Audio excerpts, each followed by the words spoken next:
cor ad cor loquitur. That's the Latin motto of Cardinal Newman, the famous 19th century Englishman who became Catholic from being Anglican. And it means heart speaks to heart.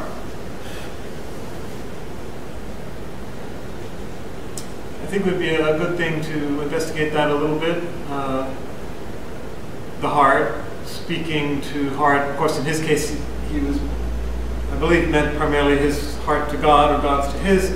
Can be heart-to-heart conversation you have with other people, or even heart-to-heart. I mean, your own conversation with your own heart. So let's unpack that a little bit. Especially in the Bhakti tradition, in the devotional tradition of Hinduism, and you find some of this in Tibetan Buddhism as well. Zen and Theravada tend to be more wisdom traditions, focused on the higher chakras, if you will, or the expansion of Buddha mind, Buddha nature. But there is, also, again, especially in Tibetan Buddhism, an emphasis on the heart as well. And in the Christian tradition, of course, the idea of higher prayer was to get from the mind into the heart, as the Eastern Christian monks used to say, go down from the mind into the heart. And then even Zen would certainly agree you're trying to get out of your mind. The best thing you can be in Zen is out of your mind. And if you're in your mind, you're certainly not in your, well, ordinary mind is Buddha, but to get there is something else.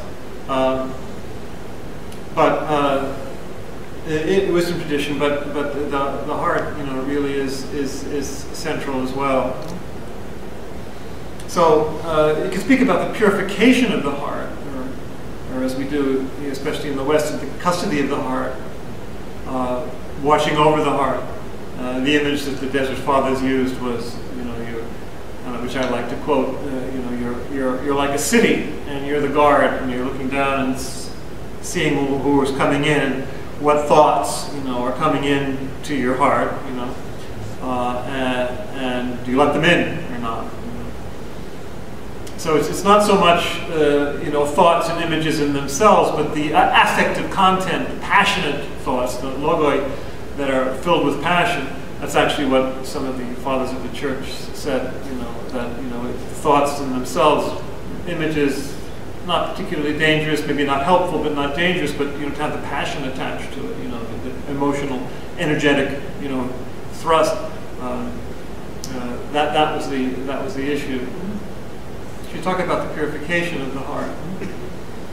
Now, normally, what we've normally taught is that, especially doing Zen meditation or any meditation, you're focused, you're being present, you're on the breath or whatever, and if thought comes, it's like a cloud in the sky, you don't pay attention to it, centering prayer, the same thing, you come down back to your breath. Well, interestingly enough, my colleague, Sensei Paul Schubert, gave a teisho recently on Long Island when he spoke about objectless meditation, and he was saying, well, don't be so quick to dismiss or to ignore or to chase away. We shouldn't be chasing away actively in any case. You shouldn't be striving, as he said, but you can just kind of welcome or look at whatever feeling, etc., comes in. Don't engage, but don't, panic or pull back or chase away. Just be present to it. And what most often happens, I believe you pointed out, is that it does just dissipate like a cloud in the sky, fairly quickly, which is a wonderful lesson, if we need it, about how changeable and passing, thoughts and images and feelings are, which is, of course, true. The whole point is that it's all changeable. You don't want to hang on to any of them because it's just smoke. It's just passing. So you learn that just from, okay, so here's that thought. I'm observing it. You already have your distance. You're observing it, and then it just, like a wisp, disappears. Now, maybe not. I think what we often experience, especially in the early years of meditation, is that we just are carried by our thoughts without even knowing. We just suddenly, after 6 or 7 minutes, you find your way over, see your way over there, and oh, you've got to bring yourself back. But as we grow in meditation, we become more and more, get a distance, kind of like what some people call the witness, and you can just take a distance from it and you quickly catch it. Quickly catch the thought that's coming and you don't identify with it. You can observe it. That's kind of what we're talking about here. But if it's too powerful, if it does kind of sweep you away, then you just have to kind of breathe and take your distance. It reminds me a little bit of some of the heresies in the West that we have associated with inner prayer. The Mycelians, I think it was in the 4th, 5th century, said, well, the only thing we have to worry about is inner prayer and nothing else. Well, try to live that way. You won't be paying your taxes. More importantly, and not enough people realize this, there was a heresy in the 17th century, it's that late, called Quietism, in which you gave up any kind of desire, even good desires, and you just kind of were there, in quiet, in inner prayer, and in purity of inner prayer. And even, according to one of the theses, you didn't even resist temptations that came along. If you were carried away by lust or anger, it wasn't you. You were watching it, and it wasn't really you, so it didn't matter. Well, no. You've got to deal with that stuff. So you take a breath. Take a note about when you're going to talk to your therapist about, what's carrying you away. But then resume the practice itself.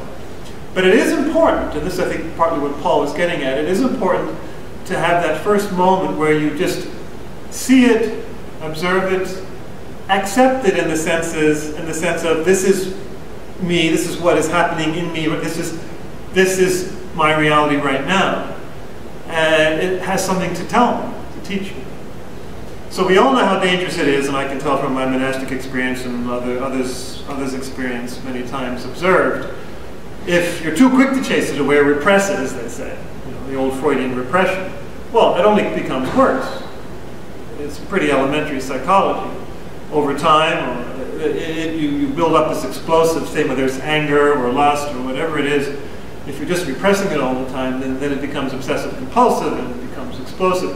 So that kind of chasing away is not healthy from any point of view. That's what we don't want to do. We want to take note of it. In fact, I was reminded of this, and those of you who follow the page a day Zen calendar know this from just 3 days ago. This is Rumi, the great Sufi mystic. Listen to what he says about this. He says, this being human is a guest house. It's like the city with the people coming in. It's a guest house, is what he says. Which already has kind of this welcoming notion to it, right? You're accepting what comes or who comes. So not so much like a guard chasing people away, that other image. Every morning is a new arrival. Every morning, every minute. A joy, no, that's fine. A depression, a meanness. Some momentary awareness comes as an unexpected visitor. Welcome and entertain them all. So that's kind of what Paul was saying too. Don't chase them away. Observe them. And I've always said, any thought, anything at all can become a threshold, a leaping, a springboard into enlightenment, if you see through it and into it deep enough, including these. So anyway, so welcome and entertain them all. You're not letting yourself be carried away by anger or whatever else. You're okay, this is it. Well, we'll see what he says about it. Treat each guest honorably. So don't repress each other. The dark thought, the shame, the malice. Meet them at the door laughing. Right, now that's important, you see. So you're not overcome by it or swept away by it or absorbed by it or fearful of it. You know you're more than this. You know that's not you deeply you know it doesn't ultimately have power, so you kind of welcome it laughing. I think that's a very important way of saying it. You welcome it laughing because you're not reduced to that. And invite them in. Why? Because he goes on to say, be grateful for whoever comes. Why? Because each has been sent as a guide from beyond. In other words, each of these things has something to teach you. Even the thought of malice is, in a sense, a gift. Now, you don't identify with it, you don't strive after it, you don't follow it, you don't get swallowed up by it, but you say, okay, what is this? This is teaching me something about myself. Talk to my therapist about it. But it's not me, all right? But it is something in me. It's coming from me, deep somewhere in my unconscious. So I need to address this. Ultimately in prayer, as we go on, we more easily stay in this purity of awareness, this openness consciousness, expanded consciousness, and the clouds come less and less. Even the guests stop arriving because there's someone or something already greater there, which is you, the Christ nature, the Buddha nature, etc. But there are many years of dealing with this, and it never really goes away. We talk about the heart, and it's true that in Tibetan Buddhism especially, they speak about the heart. This is where anger and hatred are, and instinctively I think we follow that. But I'm wondering if that kind of thing isn't more focused in other chakras, other energy centers. Like the solar plexus, for example, where that anger, that oomph of life comes. Is hatred more often there than here? I mean, is the heart really the place of hatred as it is of love? I have my doubts. Or the throat, the stuff that comes out. I was on Fordham Road today, meeting a friend up in the Bronx. These two guys came out of a gas station and they were effing each other off all over the place, and people were stopping, and it was listening. It was horrible. Where is that stuff coming from? I mean, that is the human condition. You're just swallowed up by this frustration and anger. But is it from the heart, really? Really? Isn't it from the mind, the gut, or whatever else? So that's an interesting question. When you actually get to the heart, what is the heart really? What is the heart, and what comes from there? And here I'd like to refer to my friend and fellow teacher, Brenda Shoshana. I met her some years ago, and she teaches now, for example, in several of the Zendos that I go to in White Plains and Long Island. She was in Long Island last night. But she has these things that she sends out, much like Richard Rohr does. And from 2 days ago, she had this: words from the heart go into the heart. So that brings us back to the core on Core Loquitur that I started with. Heart speaks to heart. When the heart is really itself, it speaks to hearts. So heart speaks to heart. Ultimately, it's of course one heart speaking to itself, but anyway, the dynamic is the heart really does speak. Now, listen to what she says. Too often confusion and mixed messages seem to be the order of the day. Our heart just seems to be filled with all this other stuff. Even friends and close family can't fail to understand what we want to tell them. He says, we stop a moment. And she studied with Edo Roshi for a long time, by the way. If we stop a moment and look deeper, she wrote Jewish Dharma. She's Jewish Zen practitioner. We see that a great deal of communication consists of blaming, demanding, trying to get. So if all this striving, if we try and get beyond that, she says, words from the heart go into the heart, reminds us that when we speak directly from our heart, the other cannot help but be moved and receive it. Because that's what the heart really is. Now let me put this very clearly. The heart is not some neutral, empty place It can be filled either with hate, as I just tried to explain, or with love, or anger and compassion. The heart is love. That is what the heart is. We are divine love. It's not something that has to be filled with it. It already is that.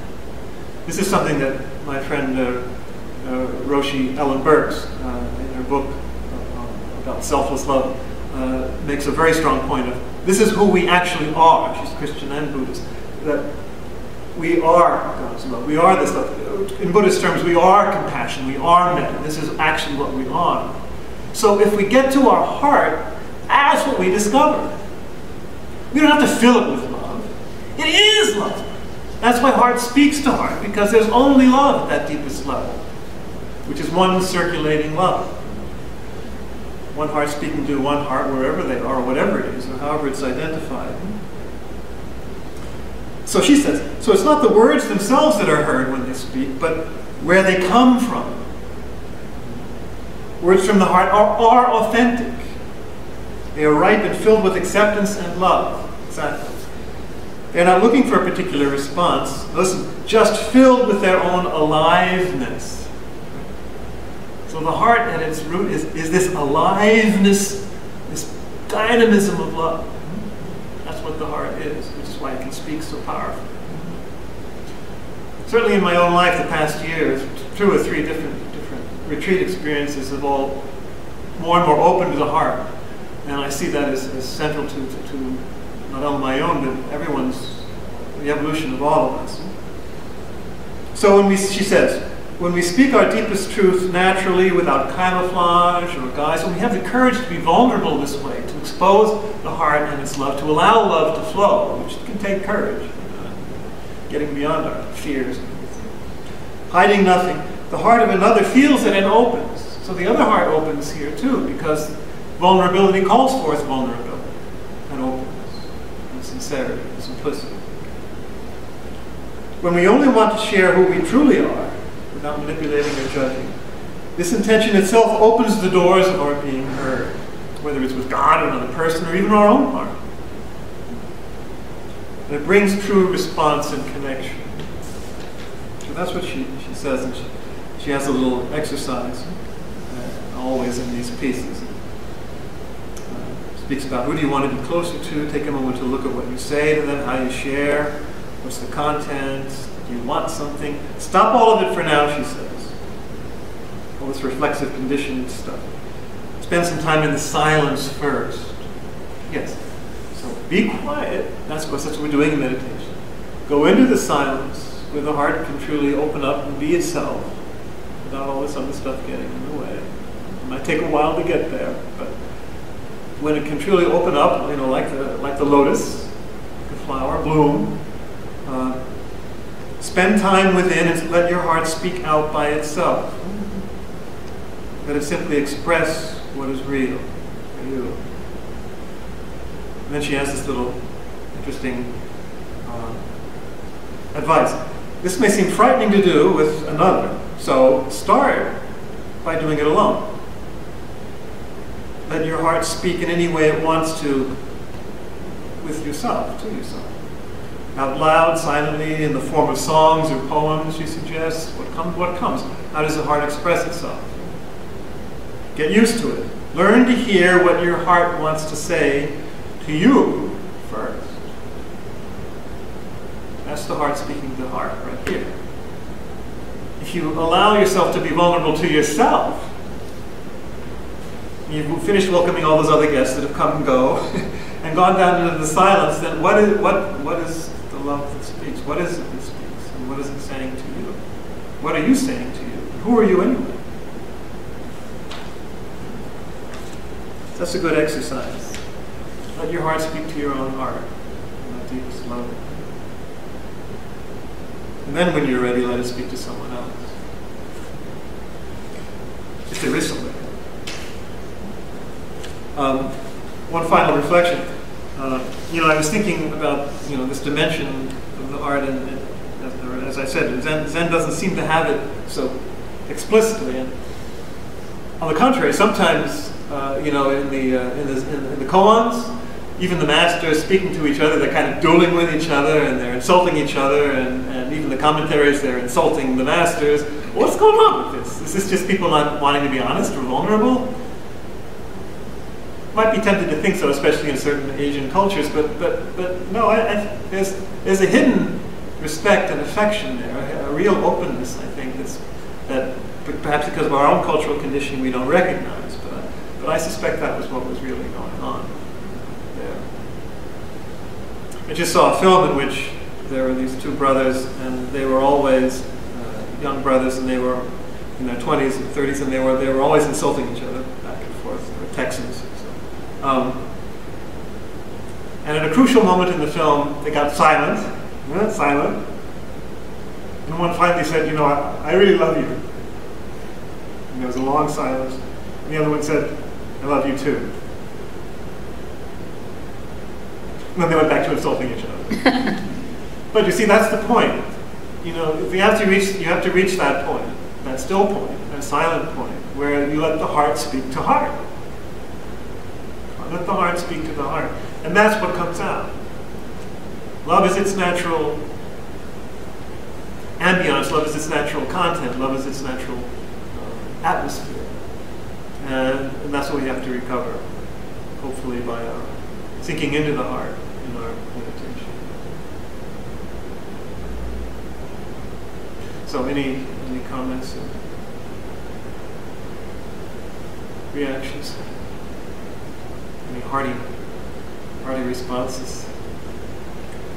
Well, I think in my own experience, I agree about the essence feeling like it is love, and that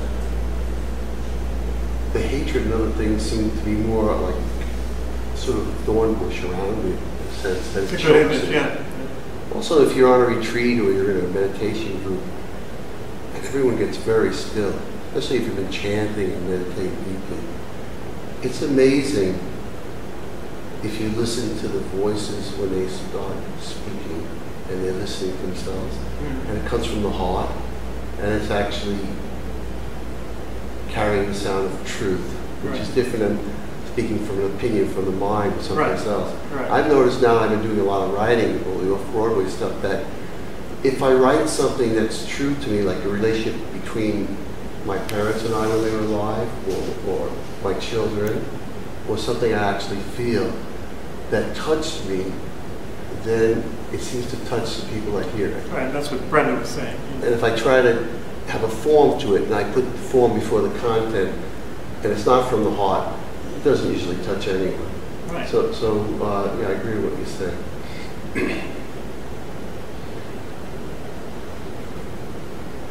Okay, well, let's sit for 2 minutes before we close.